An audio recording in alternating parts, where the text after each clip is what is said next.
Assalamualaikum warahmatullahi wabarakatuh. Salam pramuka buat adik-adik dan kakak-kakak sekalian.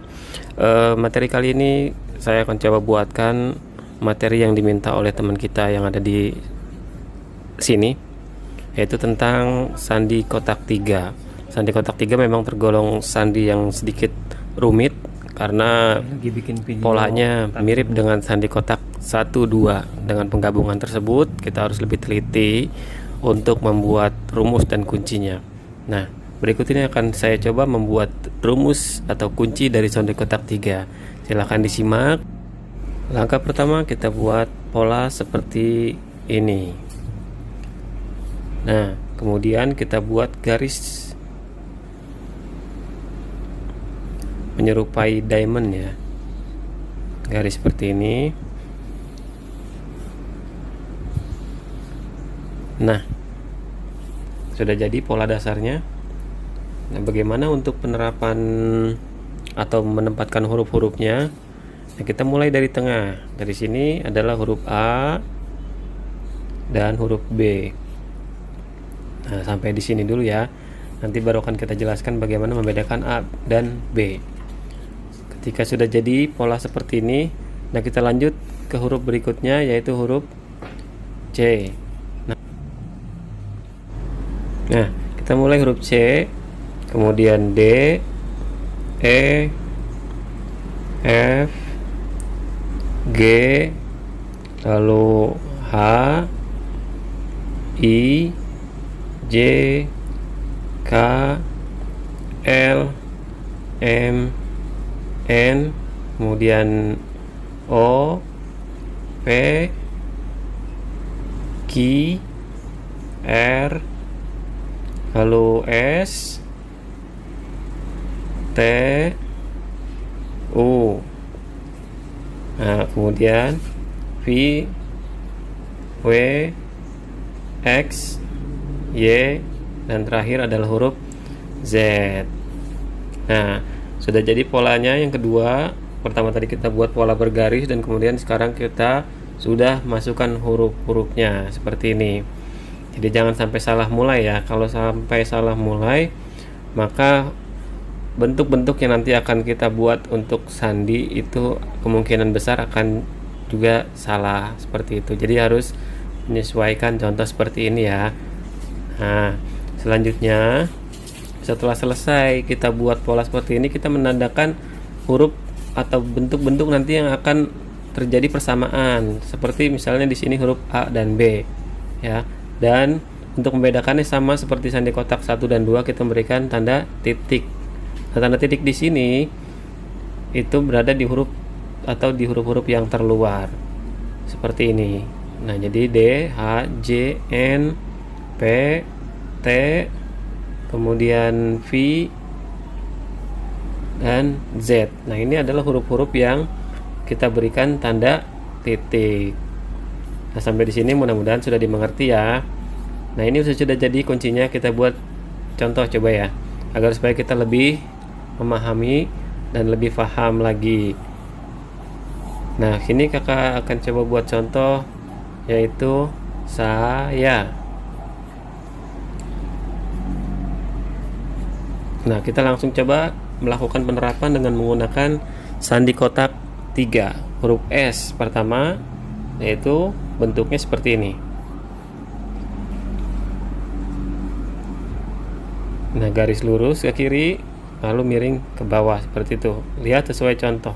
Nah, kemudian huruf A itu kotak. Nah, karena dia huruf pertama, dia tidak menggunakan tanda titik seperti itu. Nah, kemudian huruf Y itu garis miring lurus tarik ke bawah. Lihat contohnya. Dan kemudian A itu kotak. Jadi mudah ya adik-adik atau kakak-kakak sekalian, mudah-mudahan bisa dimengerti. Nah, kita coba tambah lagi sekarang.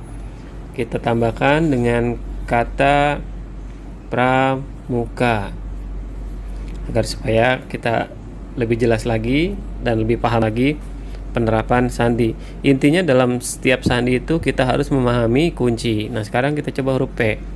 Nah, huruf P seperti ini polanya. Karena dia berada di garis terluar, kita kasih tanda titik. Kemudian huruf R. huruf R bentuknya seperti huruf V.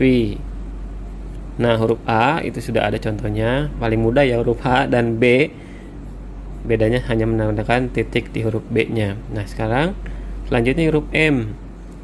Nah, huruf M seperti itu polanya. Garis ke atas miring ya. Kemudian huruf U. Nah, huruf U mana itu? Huruf U itu garis lurus. Nah, seperti itu. Kemudian K. Nah, K itu berada di sini seperti itu ya. Dan kemudian huruf A sudah ada contohnya, dan huruf yang paling mudah. Nah, bagaimana? Selesai? Jadi contohnya itu saya pramuka. Nah, kita hanya menyesuaikan saja dengan kunci yang sudah ada agar supaya tidak salah. Intinya kita paham kunci, maka kita dapat menyelesaikan tugas-tugas yang berkaitan atau tugas yang menggunakan sandi kotak 3. Kalau kita lihat posisinya memang sepertinya rumit ya. Sepertinya pusing juga ngelihatnya karena bentuknya bertumpuk seperti itu. Akan tetapi jika kita sudah memahaminya, maka semuanya akan lebih mudah. Nah, kita lihat ya. Contohnya yaitu saya pramuka. Jadi penyelesaiannya seperti ini. Nah, ini sekarang kita coba ulangi sekali lagi. Nah, seperti itu diperhatikan. Kemudian huruf U.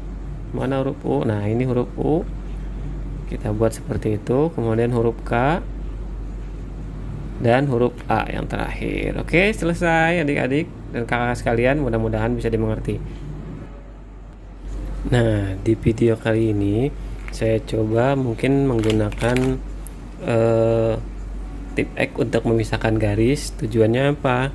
Tujuannya agar supaya terlihat bentuk-bentuk garis atau kotak per huruf.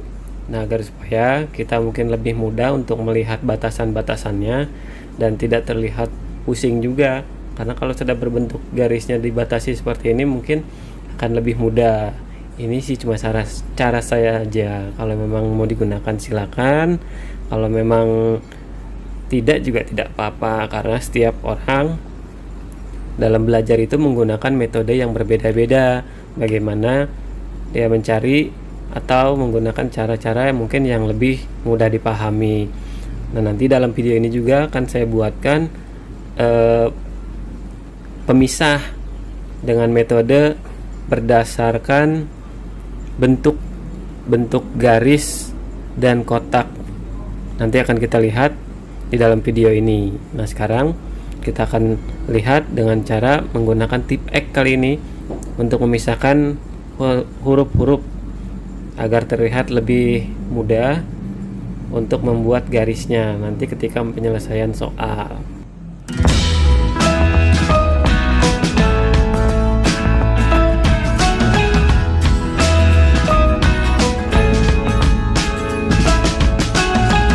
Nah, bagaimana?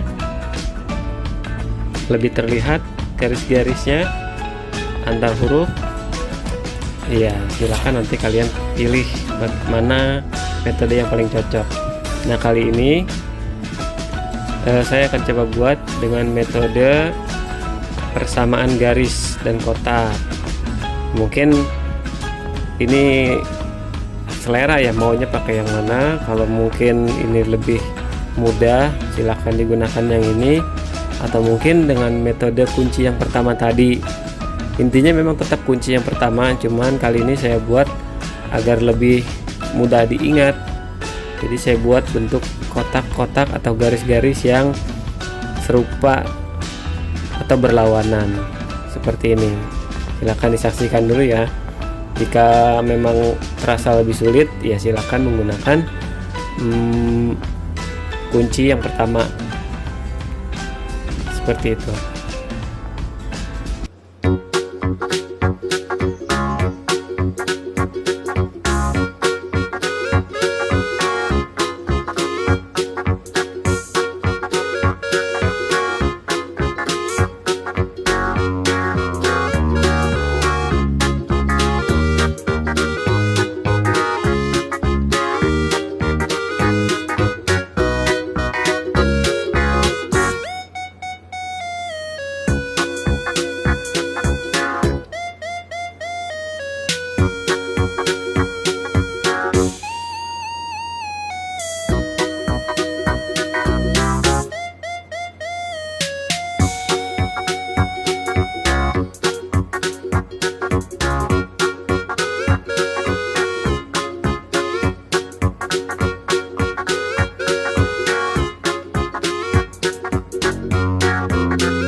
Nah, ini adalah metode saya, cara saya untuk mungkin kalau menurut saya lebih memudahkan, karena di sini saya buat bentuk-bentuk garis dan kotak dengan bentuk yang berlawanan tapi serupa seperti itu. Nah, gimana? Silakan saja kalian gunakan yang mana, pasti tujuannya tetap sama. Intinya kunci dasarnya kita harus kuasai dulu. Seperti itu ya kakak-kakak dan adik kalian. Nah, selain metode tadi, kita juga bisa memisahkan atau membuat urutan per abjad ya. Kita buat urutan abjad A sampai Z, nanti akan kita posisikan dari jalurnya sesuai dengan abjadnya. Nah, seperti itu. Baik adik-adik dan kakak-kakak sekalian, mungkin sampai di sini dulu materinya.